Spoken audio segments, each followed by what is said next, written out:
வணக்கம். இன்னைக்கு வந்து ஆரோகணம் அந்த திரைப்படத்தோட விமர்சனத்தோட வந்து உங்களை சந்திக்கிறேன். லக்ஷ்மி ராமகிருஷ்ணன் அவங்க வந்து இயக்கியிருக்கிறாங்க. வெறும் 35 லட்சம் ரூபாயில் எடுக்கப்பட்ட படம் அப்படின்னா நம்பவே முடியல. எப்போ ஒரு நியூஸில் வந்து கேள்விப்பட்டேன், 2 கோடி ரூபாய் வந்து ஒரு ஃபைட் சீக்வன்ஸ்க்கே ஒரு படத்தில் வந்து செலவு பண்ணியிருக்காங்க அப்படின்ட்டு. அப்புறம் இந்த படத்தையும் பார்க்க நேரிட்டது. அப்போது ஒன்று தான் பட்டுது, காசை ஏன் இப்படியெல்லாம் கரியாக்குறாங்க அப்படின்ட்டு. இந்த 2 கோடி ரூபாய்க்கு ஆரோகணம் மாதிரி அட்லீஸ்ட் ஒரு 5 படமாவது எடுத்துருக்கலாம் இல்லைங்களா? ஸோ படம் இதில் வந்து விஜய் அப்படிங்கிறவங்க வந்து லீட் ரோல் பண்ணுறாங்க. அவங்களுக்கு 2 பசங்க, ஒரு பையன் ஒரு பொண்ணு. பையன் வந்து ஸ்கூலில் படிக்கிறாரு, பொண்ணு வந்து ஒரு ஜெராக்ஸ் கடையில் வேலை பார்க்குது. பையன் அவர் வந்து வீரேஷ் அப்படிங்கிற ஒரு பையன் ரோல் பண்ணியிருக்காரு. ஜெய் குஹினி அப்படிங்கிறவங்க வந்து அவங்களோட பொண்ணு ரோல் பண்ணியிருக்காங்க. ராஜி அப்படிங்கிறவங்க வந்து சாண்டி அப்படின்ற ஒரு ரோல் பண்ணியிருக்காங்க. அவங்களுடைய நண்பியாக வந்து உமா பத்மநாபன் அவங்க வந்து ஒரு ரோல் பண்ணியிருக்காங்க. ஜெயபிரகாஷ் அவர் வந்து ஒரு அரசியல்வாதியாக வர்றாரு. சம்பத் ஒரு டாக்டராக வர்றாரு. இன்னும் நிறைய பேர் சின்ன சின்ன அழகான கேரக்டர்கள். இந்த படத்தில் வந்து ஃபஸ்ட்டு நான் சொல்ல விரும்புவது என்னென்னா, ஒரு படம் நல்ல படம் அப்படிங்கிறது வந்து நம்மளுடைய உள்ளத்திலிருந்து பிறக்கிறது தான் வந்து நல்ல படம். ஸோ லக்ஷ்மி ராமகிருஷ்ணனுக்கு வந்து ஒரு அழகான ஒரு உள்ளம் இருக்கிறங்காட்டிக்கு தான் வந்து இப்படி ஒரு படத்தை வந்து அவங்களால வந்து யோசிக்க கூட முடிஞ்சிருக்கும் அப்படிங்கிறது வந்து என்னுடைய நம்பிக்கை. ரொம்ப ரொம்ப அதாவது அவங்களுடைய பிலீஃப் என்னென்னா, நகரத்து வாழ்க்கையில் வந்து அந்த பெரிய பணக்காரர்களுக்கு இடையே வந்து அந்த உண்மையான வாழ்க்கை இல்லை, ஒரு சாதாரண மனிதர்களிடம் தான் அந்த உண்மையான அன்பும் பாசமும் வாழ்க்கையும் இருக்குது அப்படிங்கிறது வந்து ரொம்ப அழகாக, யாரையும் போக் பண்ணாமல். ஏன்னா நீங்கள் நார்மலாக பார்த்தீங்கன்னா ஏழைகளை பற்றி சொல்கிறதுன்னா டேரக்டர் வந்து பணக்காரன் வந்து மோசமாக சொல்லிடுவார். அதையும் பண்ணாமல் ஒரு மாதிரி பேலன்ஸ்டாக பண்ணியிருக்காரு. ஸோ அவங்கவுங்களுக்கு அவங்கவுங்க விஷயத்தை வந்து நம்ம வந்து எடுத்துக்கலாம் இந்த படத்தில் இருந்து. அந்த மாதிரி ஒரு சிறப்பான ஒரு படம். இந்த படத்தில் வந்து யாரெல்லாம் பாராட்டணும் அப்படின்னா, முதல்ல வந்து மியூசிக் டைரக்டருக்கே அவ்வளோ அருமையான பேக்ரவுண்ட் மியூசிக்ங்க. ரொம்ப ரொம்ப அதுவும் ரொம்ப ஹார்ட் மெல்ட்டிங்காக இருக்குது. சீன்ஸும் வந்து அவ்வளோ டச்சிங்கான சீன்ஸ் நிறைய இருக்கா. ஸோ அதுக்கு வந்து இதுதான் அப்ராப்ரியேட்டான பேக்ரவுண்ட் மியூசிக். இதை விட யாரும் சிறப்பாக போட்டிருக்க முடியாது இந்த படத்திற்கு. பெரிய சல்யூட். இந்த மாதிரி ப்ராஜெக்ட்ஸ்க்கு வந்து நீங்கள் சப்போர்ட் பண்ணுறது அப்படிங்கிறது வந்து ரொம்ப ரொம்ப இம்பார்ட்டண்ட். ஏன்னா தமிழ் சினிமா வந்து இன்றைக்கி வந்து ரீடிஃபைன் ஆகிற நேரம் இது. அதில் வந்து உங்களை மாதிரி ஆட்கள் தான் வந்து அதுக்கு வந்து ஹெல்ப் பண்ணணும். விஜய் எவ்வளவு அருமையான ஆக்டிங். ஒரு அம்மாவா ஒரு பைப்போலார் டிசார்டர் அப்படிங்கிற ஒரு நோய் அவங்களுக்கு இருக்கும். அதாவது கோவப்பட்டால் பயங்கர எக்ஸ்ட்ரீமாக, ரொம்ப இன்ஸ்பயர் ஆனால் ரொம்ப ஓவராக இன்ஸ்பயர் ஆகிற ஒரு கேரக்டர். ஸோ அன்பு பாசம், புருஷன் வந்து விட்டுட்டு போயிடுவோம் அப்படி. ஸோ இவங்களே தான் வந்து பையனும் பிள்ளையும் வளர்க்கணும். அப்படிங்கிறப்போ ஒரு சாதாரண ஒரு தள்ளுவண்டி காய்கறி கடையை வச்சு எவ்வளோ அருமையான அந்த சைக்கிளை மிதிக்கிறதாகட்டும், அந்த ஸ்கூலுக்கு முன்னாடி நின்றுட்டு ஒரு சண்டை போடுவாங்க, அந்த சண்டையாகட்டும், ஒரு அந்த பிச்சைக்காரர்களோட உட்காந்துட்டு அப்படியே மனம் விரக்தியில் அப்படியே உட்காந்துருக்கிறதாகட்டும், இன்னும் சொல்லிகிட்டே போகலாங்க. ஒவ்வொரு சீனுமே வந்து ரொம்ப பார்த்து தன்னுடைய பெஸ்ட்டை கொடுத்துருக்குறாங்க விஜய் உங்களுக்கு பெரிய சல்யூட். ராஜி சாண்டி அவர் ராஜி அவங்களும் அந்த பணக்கார தன்மை, ஏன்னா அதுவும் இம்பார்ட்டண்ட். அது அப்படியே அந்த இதில் நடிக்கிறது அப்படிங்கிறது வந்து சும்மா வந்துடாது.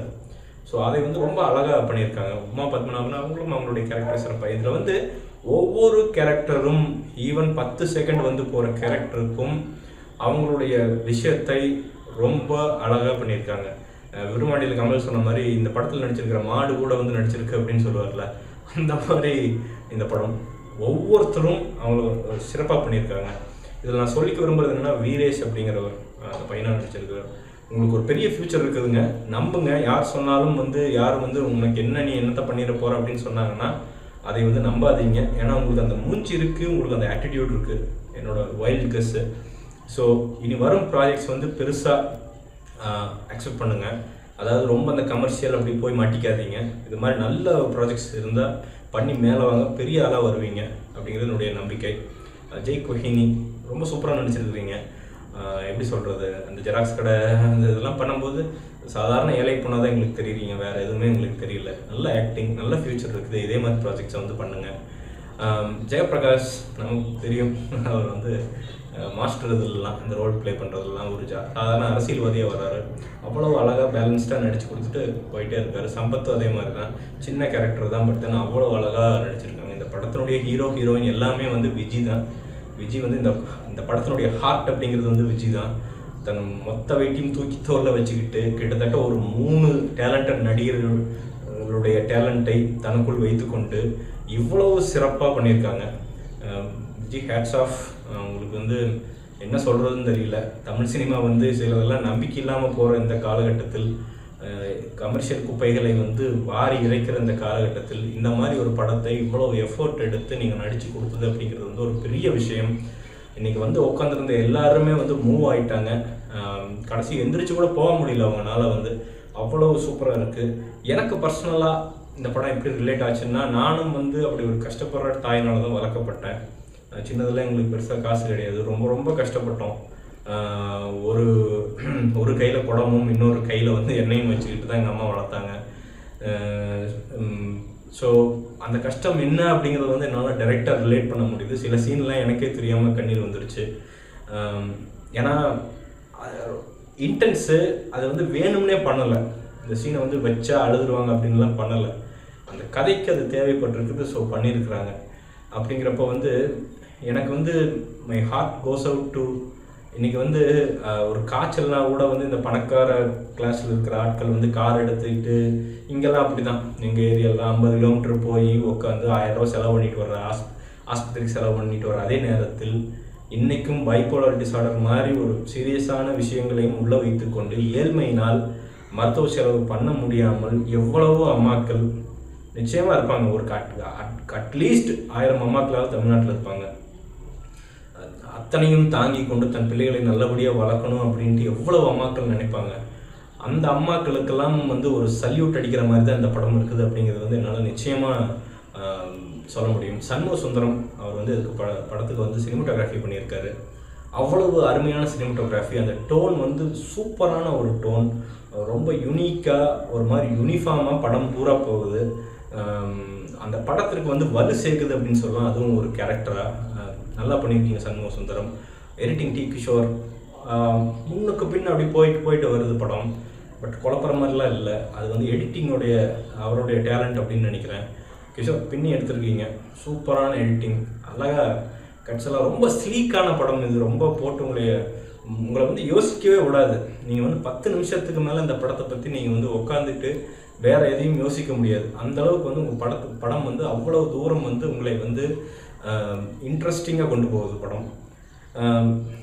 என்னை பொறுத்த வரைக்கும் இந்த வருடத்தில் வந்த மிகச்சிறந்த படம் அப்படிங்கிறது வந்து இதுதான். ஏன்னா கொடுக்கப்பட்ட பட்ஜெட்டில் இவ்வளவு சிறப்பாக எக்ஸிக்யூட் பண்ணி எவ்வளவோ போராட்டங்கள் அவங்களுக்கு இருந்திருக்கும். ஏன்னா இன்றைக்கி வந்து பணக்காரங்களுக்கு தான் திரைத்துறை அப்படிங்கிற மாதிரி ஆயிடுச்சு. அவங்க நினச்சா எப்படிங்கிறதுக்குள்ளே தேட்டர்லாம் புக் ஆயிடுது. 500 தேட்டரில் ரிலீஸ் பண்ணுறாங்க, 600 தேட்டரில் ரிலீஸ் பண்ணுறாங்க. படத்தில் ஒன்றுமே இருக்காது.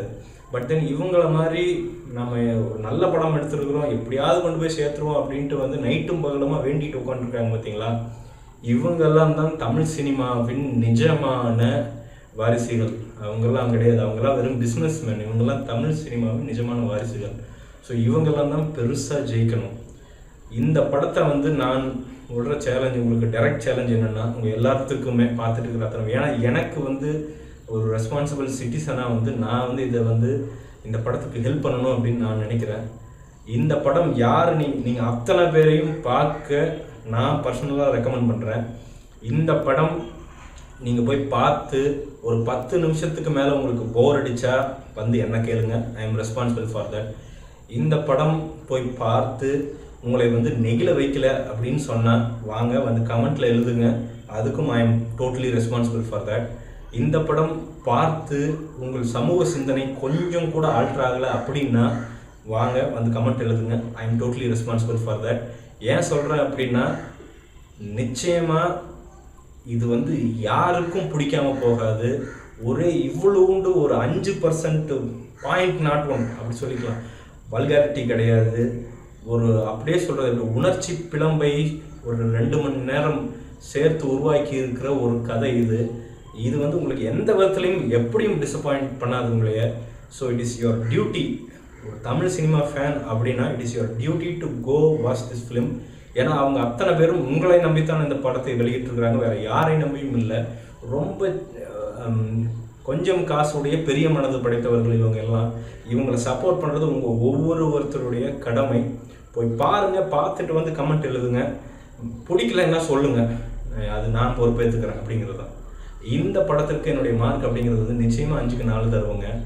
ஏன்னா இது வந்து அவங்க படம் அப்படிங்கிறாங்க லட்சுமி ராமகிருஷ்ணன். இது எப்படி அவங்க சொல்கிறாங்க அப்படின்னு தெரில, அப்படியெல்லாம் தெரியல. சின்ன சின்ன பிள்ளைகள் இருக்கத்தான் செய்யுது, அதெல்லாம் இல்லை அப்படின்னு சொல்லலை. பட் படத்துக்கு இதெல்லாம் வந்து சூப்பர் டூப்பருங்க இந்த படம் நிச்சயமாக ஹிட் ஆகும். வேர்ட் ஆஃப் மவுத் நிச்சயமாக வந்து இன்னைக்கு பார்த்தவங்க நிச்சயமாக போய் 10 பேர்த்துக்கிட்ட சொல்லுவாங்க அப்படிங்கிறது எனக்கு ஸ்ட்ராங்காக நம்பிக்கை இருக்குது. ஏன்னா ஒரே ஒரு கமெண்ட் கூட வந்து படம் பார்க்குறப்ப வந்து எழலை அப்படிங்கிறதே இந்த படத்தினுடைய வெற்றியை வந்து பறைசாற்றுது.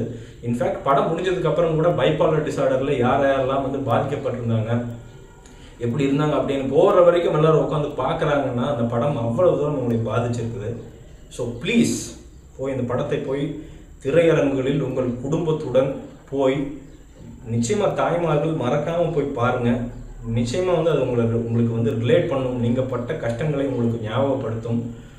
உங்களை வந்து ஒரு மாதிரி வர்த்தியாக வந்து நினைக்க சொல்லும். அந்தளவுக்கு சிறப்பான ஒரு படம் அப்படிங்கிறேன். அவ்வளோதாங்க. இந்த விமர்சனம் உங்களுக்கு பிடிச்சிருந்துச்சுன்னா கீழே லைக் பட்டன் இருக்குது, கிளிக் பண்ணி லைக் பண்ணுங்கள். என்னுடைய சேனலுக்கு நீங்கள் சப்ஸ்கிரைப் பண்ணலைன்னா இந்த வலது கார்னரில் உங்களுடைய இடது கார்னரில் ஒரு சப்ஸ்கிரைப் பட்டன் இருக்கும், அதை கிளிக் பண்ணி சப்ஸ்கிரைப் பண்ணுங்கள். என்னுடைய வீடியோக்கள் உடனுக்குடன் உங்கள் இமெயிலில் வந்து சேரும். உங்கள் ஆதரவுக்கு ரொம்ப ரொம்ப நன்றி. உங்கள் ஆதரவில் தான் நான் வாழ்கிறேன். உங்கள் கருத்துக்களை கமெண்ட் செக்ஷனில் கமெண்ட்டுகளை வெளியிடுங்க. முடிஞ்ச அளவுக்கு வந்து நான் ரிப்ளை பண்ண வந்து முயற்சிக்கிறேன். மேலும் ஃபேஸ்புக், ட்விட்டர் அதெல்லாம் ஃபாலோ பண்ண ட்ரை பண்ணுங்கள். அங்கேயும் வந்து நம்ம ஷேர் பண்ணிக்கலாம். இந்த விமர்சனத்தை பார்த்ததுக்கு வந்து ரொம்ப நன்றி. மீண்டும் ஒரு விமர்சனம், முன்னோட்டம் இல்லாட்டி வீடியோவுடன் கூடிய விரைவில் உங்களை சந்திக்கிறேன். அதுவரை நன்றி, வணக்கம்.